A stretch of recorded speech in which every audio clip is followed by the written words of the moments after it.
Hey guys, we got a jam-packed episode tomorrow night. Check it out when we drop. But I wanted to get my World Series thoughts out now in order to save time for tomorrow. And I know the World Series is Saturday, but uh, having five kids and a wife that definitely takes up some of your days there. But just start off from the jump. That was an absolutely timeless World Series. I said from the before it started that this series was going to go 7 games. Blue Jays were going to win. They came 2 centimeters from winning multiple times, but great win by the Dodgers, going back to back. Dave Roberts said, "Let's go ruin baseball" after the NLCS, and I have more to say on that comment here in a little bit, but that was an absolutely timeless World Series, one of the best I've seen in quite some time. Two clear heavyweights going toe to toe. You had you had extra inning games. Game seven had everything. You had unlikely heroes. You had the benches clear. You had defensive standouts. It was just it was a really literally a game of inches several times, and it was absolutely awesome to watch. Um, Off the top, uh, the Blue Jays definitely played like a complete team. And they're going to go to that stat saying, oh, the Blue Jays hit, I think, with 9 homers. Dodgers, I think, hit 10. Uh, but most of the Dodgers' homers were solo shots. And guess what? The Dodgers end up winning the game and the series. And we can sit there and say, oh, the Dodgers, didn't have any homers with people on, but the Blue Jays, most of their homers came with people on, but when it mattered most, and the Dodgers failed at this too, but the Blue Jays did this quite a bit with ducks on the pond. They just didn't do anything with those chances, whether it be game three, whether it be game six, especially game seven. Game seven is a little different because that was defensive replacements that Dave Roberts put in late in the game, and then Miguel Rojas starting the game and his off kilter throw that had Will Smith spike touch home plate, uh, uh, just centimeters before the Blue Jays would have scored. But Blue Jays played like a complete team, and I know a lot of people are saying that the better team did not win the World Series, but clearly that's not the case because the Dodgers were the better team. They're the ones that pulled it out. They're the ones that went on the road down 3-2, game six, game seven, both must win or go home for the season, and they pulled out the victory in both. So kudos to them for doing that at Toronto, in hostile territory, being able to do what they did. And I know there's a lot of people that are going to say, well, the Dodgers bought their World Series. And you know what? If that's the case, I'm fine with it. I'm fine with owners who want to spend money in order to win games.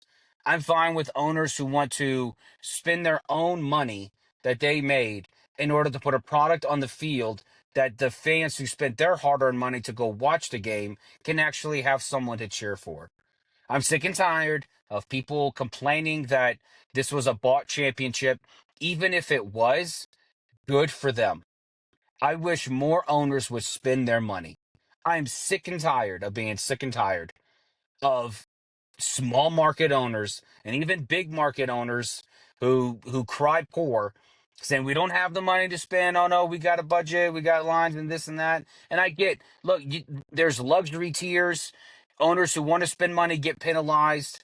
There's really no uh, incentive built in for owners who want to spend, other than, hey, let's go win us a ring. Let's go make our town proud. Let's go give these fans something to cheer about. But there's no disincentive for owners who don't want to spend. And we got this pending lockout coming up after the 26th season. And trust me, folks, it's coming. It will happen. The question is not if the lockout will happen. The question is, how long of a season will we actually get to have because of this lockout? And because the salary cap is going to be huge coming into this from the owner side, the players union needs to counter with a salary floor. These players who play on teams where the owners don't want to spend, the Nationals, the Pirates, the Rockies, the Orioles, uh, the Marlins. Uh, it's absolutely asinine that you would have billionaire owners who refuse to actually spend money to improve the product on the field, and it's sad and it's sickening as a baseball fan. I'm a Cubs fan and I'm sick by it too because the Ricketts cry poor. Like they got no money. All right, just zip it with that, okay? Shut up with you got no money. You got plenty of money. Spend the money. Bring a championship to Chicago. Bring it back to Chicago. Bring a championship back to the Marlins. Bring a championship back to Pittsburgh. Bring a championship back to DC. Bring a championship back to Baltimore. I mean, this is it's one of those things where if you're an owner of this team of these teams that don't spend, what are you doing? You're wasting your time. You're wasting your fans' time. You're wasting these players' times. And they could sit there and say, "Oh, well, we just, like the Nationals made bank with that Soto trade. Uh, Practically half their roster last year were players from the Soto trade, but what they have to show for it? Nothing. They had absolutely nothing to show for it, and because they refused to go out and spend money on on guys like an Alex Bregman who can come in and then teach these young players how not to just be great ball players, but how to be all stars. Bregman would be a great piece for a team like the Nationals, a young team. He could be a wily veteran who's still in his prime, who could still produce, still help a team in a big way. But there needs to be some uh, disincentive for owners who do not want to spend. And there needs to be less of a penalty for owners who want to spend. It's absolutely ridiculous. It needs to stop. And to quell all the salary cap talk, the players union needs to counter with a salary floor. All right, you want a salary cap? Then make these owners who cry poor actually spend money. Let them have a payroll of at least 90 million a season. Let them at least pay a player to bring in some pieces here. Because all you're doing is perpetuating a cycle of drafting well, trading that player, bringing in young pieces, and then nothing happens with your team, but those pieces shine, and then you trade them for more young pieces, and the cycle continues. And it's got to be absolutely maddening for fans of these teams. I'm, it makes me angry, and I'm just angry purely from a baseball standard. And Dave Roberts said, "Let's go ruin baseball." Okay. Well, you know how you bring parity to baseball? You have owners spend their money. That's it. Clear and simple. You want the Dodgers to stop spending all that money? Now, I'm not going to sit there and say that if the Pirates all of a sudden spent, $20 million more a season, they would have gotten a Yamamoto or a Shohei. But at least, have some sense of pride in trying to bring in a superstar. That's how you bring parity to the game. You you try to level up your team the best you can with within a little bit of a higher budget in order to help your team become competitive, because you don't got to win a division in order to make the World Series. You just got to be a wild card. Be a wild card. Surprise some people. Be the Cinderella team. Moving on. The uh Dodgers absolutely played their hearts out. Blue Jays played their hearts out. It's a shame that Springer and Bichette was already hurt, and then Springer, of course, getting hurt in this series. Uh, Absolutely did not do them any favors. There were moments in game three where Springer was out, that if Springer was up, the Blue Jays absolutely would have won the game. And then in game seven, if Bo Bichette doesn't have to be pinch run for, uh, when his spot came up again, I think it was the 10th or the 11th inning, they had ducks on the pond. Bichette very most likely would have gotten a base knock, drove in some Blue Jays. It's a different story, but great World Series. And one of the last things, one of the last things I want to hit on is the managerial decisions made by both sides.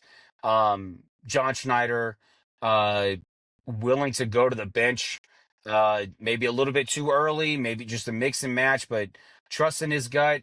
I get it. His pitching matchups, okay, maybe, you know, you could, argue one way or the other about a couple of them, but he was not afraid to make a decision. Dave Roberts, probably the MVP of this World Series, starting Miguel Rojas. The only game he started in the World Series was the one where he was the hero, not having a hit since middle of September.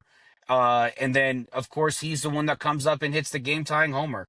And then he has that off kilter throw to Will Smith that by centimeters ends up getting the Blue Jays out at home plate and gets them out of that jam. And then picking that spot for Clayton Kershaw to come in and just be a hero. One out, bases, 2 outs, bases loaded. We need one out. Kersh come in, gets the grounder, inning over. Kershaw's a hero. Um, but absolute masterful job by really Dave Roberts in this World Series of mixing and matching and trusting his gut and allowing his starters to stay in, which is huge because Dave Roberts was last year. It was, oh, you gave me four, you gave me five. Okay, sweet. I'm turning it over to the bullpen. Dave Roberts understood his strength was in the rotation, and he leaned very, very, very heavy on it, which was proved to be a smart and wise choice. And then Freddie Freeman. Guys, I know it's hard to fathom, but if I gave you a pop quiz as to how long Freddie Freeman was a Brave, how many people would pass that pop quiz? I'll give you the answer. He was a Brave for 12 years. 12 years. Not just in the minors, 12 years on the major league roster. He's been on the Dodgers for what, 4 years? And he's already cemented himself as a Dodger great. When Freddie Freeman inevitably goes to Cooperstown, because he will be in Cooperstown, he will be inducted wearing Dodger blue. It's that simple. He is one of the great Dodgers to ever don that uniform. And he played hero last year, the famous uh, Gibby meet Freddie.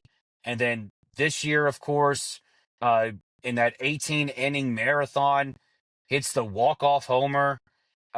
Freddie is an absolute monster of a ball player. He's the epitome of what a ball player should be. And it's fascinating to me. He's played only a third of the time in Dodger blue than he did with the Braves, and this dude's going to be remembered as a LA Dodger. That's insane to me. That's absolutely mind blowing to me. But good on the Dodgers, good on the Blue Jays for playing a great series. Like I said, a timeless World Series, an epic Game 7 that had everything. You had defensive plays, unlikely heroes. You had the benches cleared. I mean, it was that game was literally a game of inches several times over. And if not for Dave Roberts putting Andy Pajes in the center field as a late game defensive replacement, Ernie Clement probably wins the game for the Blue Jays because Tommy Edmonds not making that catch.